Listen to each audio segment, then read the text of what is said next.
metal raised garden beds, and heat.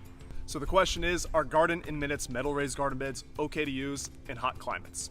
Yes. Let me tell you why. Our metal raised garden beds are uniquely made with an AluZinc magnesium coated steel. That AluZinc magnesium part provides lower reflectivity than just AluZinc, galvanized, many plastic garden beds, and even some wood garden bed materials. We're based out of Florida, so we know a thing or two about beating the heat.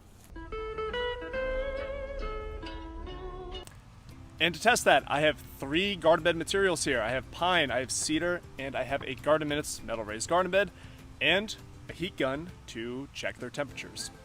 I'll check to make sure the heat gun is working properly on myself. 97.8, which means my wife was wrong, and I am warm-blooded. Moving on. These garden bed materials have been sitting in the Florida summer sun for about 2 hours. Let's check their temperatures. So the pine temperature is 103.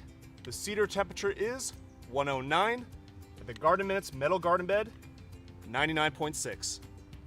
The real test is going to be checking the soil temperature inside the garden. We'll dig down here next to this little tomato plant, and we have 92.6. Not bad considering it's 92 degrees outside. And of course, plants that are happily growing in the garden.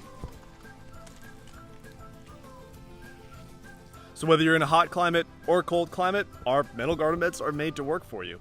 And that's consistent with everything at Garden in Minutes.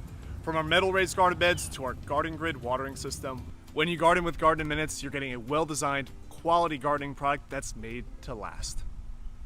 And a co-founder who's warm-blooded.